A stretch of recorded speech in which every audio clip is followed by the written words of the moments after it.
शनिवार का दिन है जिस दिन अपन इस दरिद्रता से मिलने के लिए पीपल के पेड़ के नीचे आए हैं। हिंदू धर्म में ये दिन पीपल के वृक्ष के लिए पूजनीय होगा।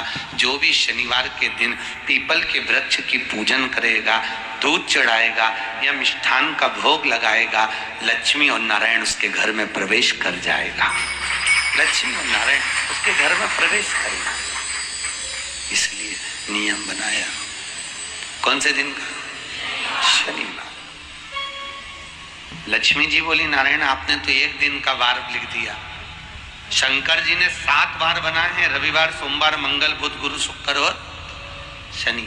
ये शिव जी ने बनाए। अब एक दिन आपने अपना बना लिया, बाकी के दिन अगर कोई इस पीपल के वृक्ष के नीचे आएगा और यहाँ तो दरिद्रता बैठी है तो उसका क्या होगा? भगवान नारायण बोले, सुन दरिद्रता, तेरे से एक विनती है, अगर कोई भी मनुष्य इस पीपल के पेड़ के नीचे अगर 7 दिन में आता है और उसके हाथ में अगर कोई सामग्री होती है तो तू उसके घर में प्रवेश नहीं करेगी। नियम है पीपल के वृक्ष का, या तो पानी का लोटा लेकर जाओ, कुंकू का चोपड़ा लेकर जाओ, शक्कर लेकर जाओ, या पेड़ के नीचे चींटी को डालने के लिए आटा ले जाओ, पर खाली हाथ पीपल के वृक्ष के नीचे कभी मत जाओ, कभी नहीं जाओ।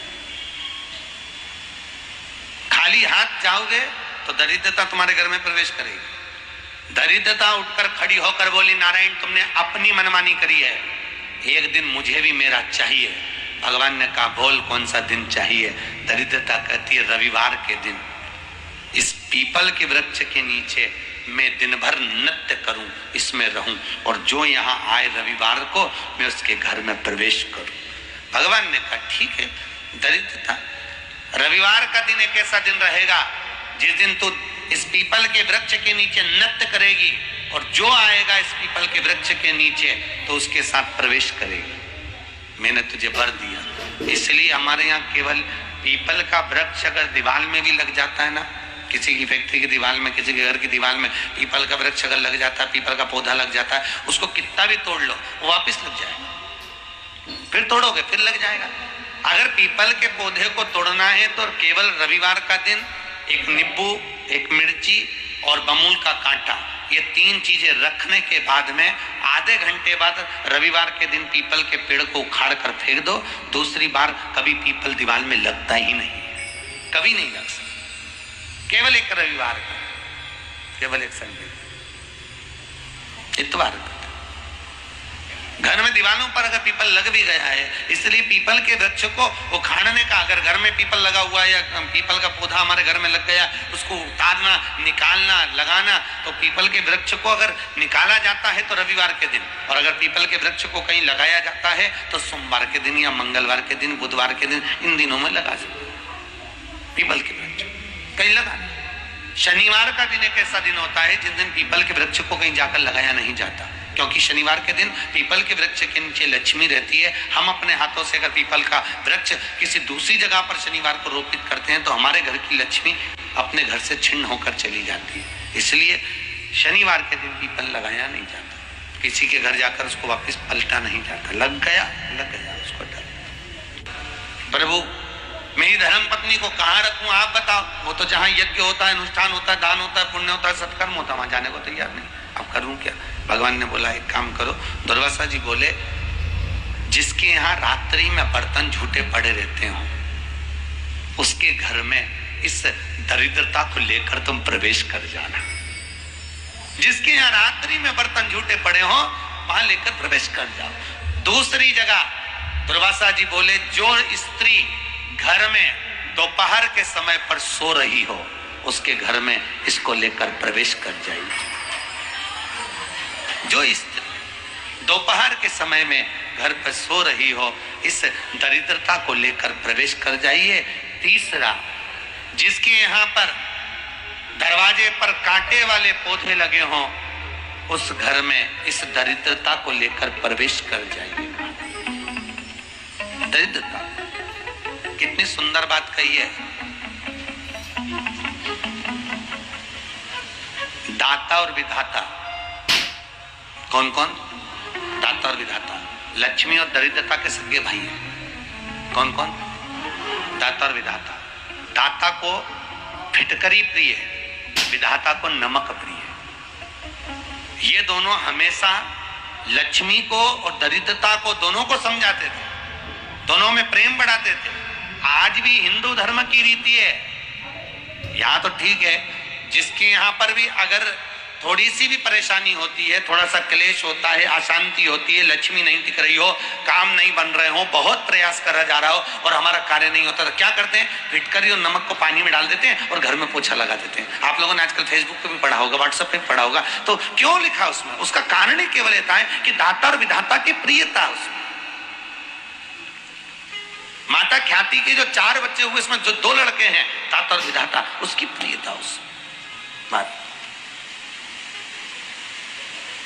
उसकी पूर्णता उसमें। अब दुर्वासा जी बोले अपनी धर्म पत्नी को वहां लेकर, जहां कांटेदार पौधे लगे हों वहां पर लेकर प्रवेश कर जाइए। लिंग पुराण में 7 गलतियां बताई है कंगाल होने की।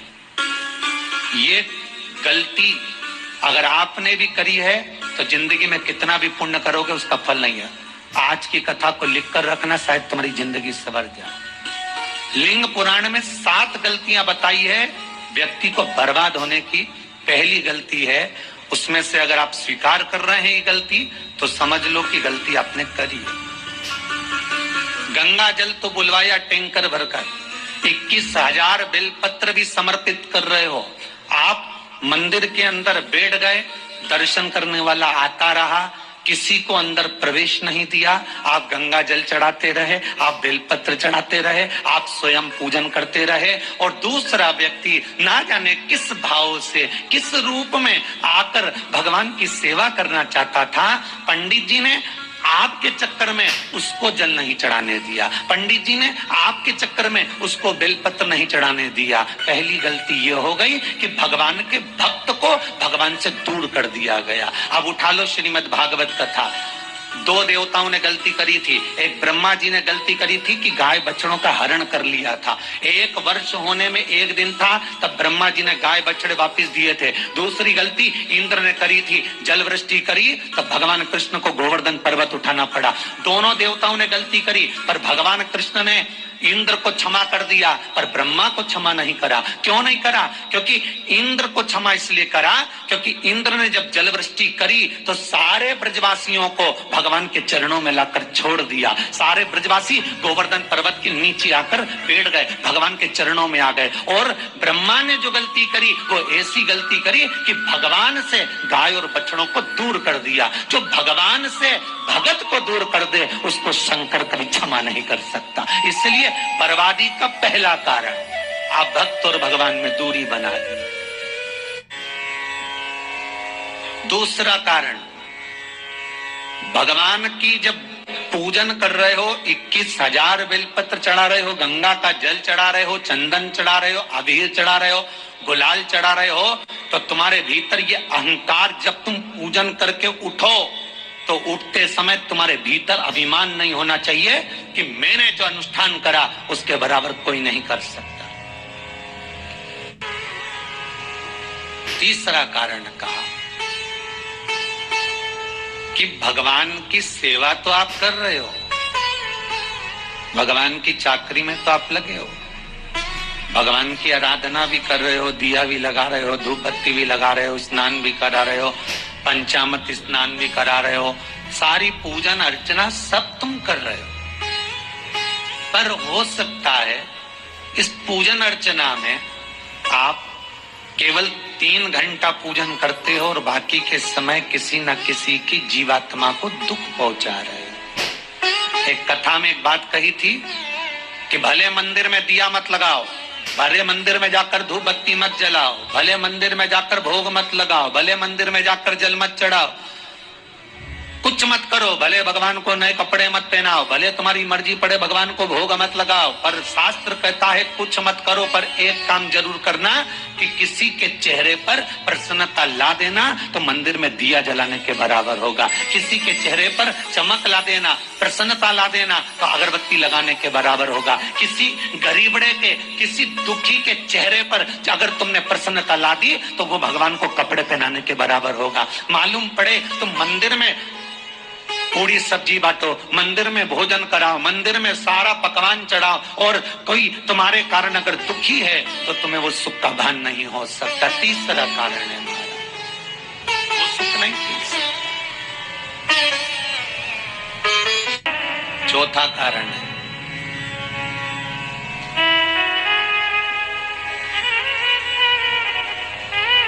महाराज, जिस मंत्र को पढ़ा जा रहा है, जिस मंत्र का स्मरण किया जा रहा है,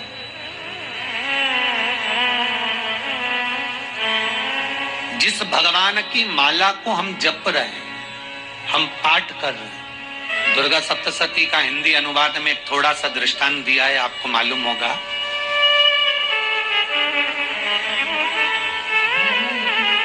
एक जजमान सप्तशती का पाठ कराते थे नवरात्रे में। नवरात्रे पूरे होते थे और उनकी पत्नी मर जाती थी। सप्तशती के अंदर लिखा है, बहुत ध्यान से सुनिएगा। दुर्गा सप्तशती का पाठ कराते थे और पत्नी नवरात्रे के बाद 4 महीना 3 महीने के बाद मर जाती थी। बहुत दुखी था सेठ। एक शादी करी, दूसरी करी, तीसरी करी, चौथी करी, चौथी पत्नी भी मर गई। बहुत दुख हुआ। आज वो गुरुजी के पास चले गया, गुरुदेव, गुरुजी, गुरुदेव, गुरुदेव। गुरुजी बोले क्या हो गया? सेठ जी बहुत दिनों के बाद आ रहे हो, क्या बात है गुरुदेव? मेरे को एक बात समझ में नहीं आती कि मैं नवरात्रे में सप्तशती का पाठ कराता हूँ, देवी जी का यज्ञ करवाता हूँ, माता रानी को चूनर पहनाता हूँ, उनको सुंदर बिछुड़ी, पायल, चुनरी सब पहनाता हूँ, कन्याओं का भोजन करवाता हूँ, भंडारा करवाता हूँ, जवारे बोता हूँ, अखंड ज्योत लगाता हूँ, पर नवरात्रि जैसी पूरी होती है उसके 2 महीने 3 महीने बाद मेरी पत्नी क्यों मर जाती है?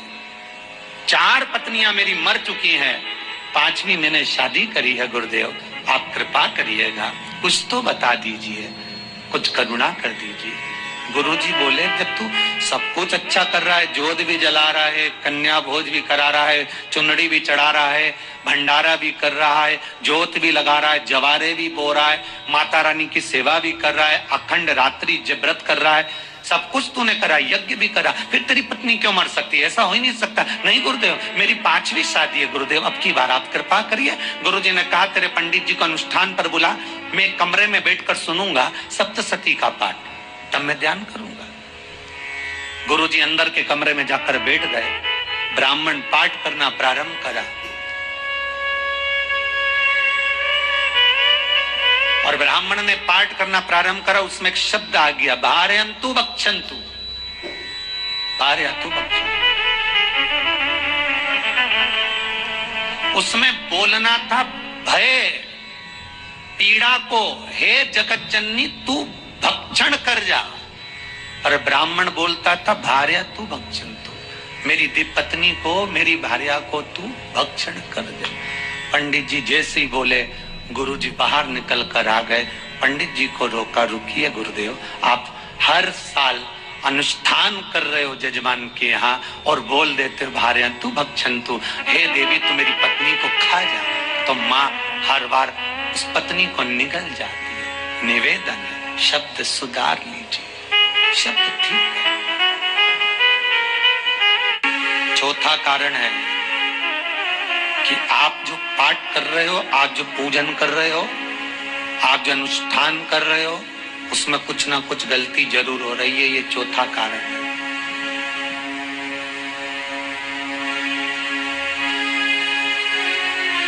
एक बार पूरे घर के लोगों को बिठाओ, अपने घर के लोगों को। मम्मी से पूछना, मम्मी तुम कौन कौन सा पाठ करती हो? एक बार मम्मी से पूछना। फिर एक बार पापा से पूछना, पापा आप कौन कौन सा पाठ करते हैं सुबह? फिर बहू से पूछना, भाभी आप कौन कौन सा पाठ करती हो? फिर छोटी दुल्हन से पूछना, छोटी दुल्हन तुम कौन कौन सा पाठ करती हो? भैया आप कौन कौन सा पाठ करते हो? आप कौन कौन सा पाठ करते हो? पूछना। जब घर के अंदर बड़ी बहू अलग तरह का पाठ कर रही है, छोटी बहू अलग तरह का पाठ कर रही है, मंजली बहू अलग तरह का पाठ कर रही है, माँ अलग तरह का पाठ कर रही है, पति अलग तरह का पाठ कर रहा है, तो उसका जो प्रभाव है, कौन सी चीज कहां टकरा रही है, जिसके कारण घर में रोग इतना है कि कोई सही होने वाला ही नहीं है। अब तुम कहो कि सीवर वाले गुरुजी ने उपाय बताया, हमने बहुत करा, पर सही क्यों? तो सही क्यों नहीं हो रहा है? उसका कारण है या तो बड़ी बहू जो पाठ कर रही, या सास जो पाठ कर रही, जो पति जो पाठ कर रहा है, नाते जो भी उस घर के अंदर रहकर जो पाठ अर्चना कर रहा है, उसमें जरूर कुछ ना कुछ ऐसा हो रहा है जिसके कारण वो काम नहीं कर पा रहा। उसमें कुछ ना कुछ गलती हो रही है जिसको तुम समझ नहीं पा रहे, जिसको तुम अपने आप को बहुत विचार करते हो कि मेरे बराबर कोई नहीं कर सकता, मैं शंकर की भगत, मैं राम की भगत, मैं कृष्ण की भगत, मैं जो करती हूँ बहुत अच्छा करती हूँ, मैंने जो किया बहुत अच्छा करा, पर हो सकता है उसी कारण आपको दुख झेलना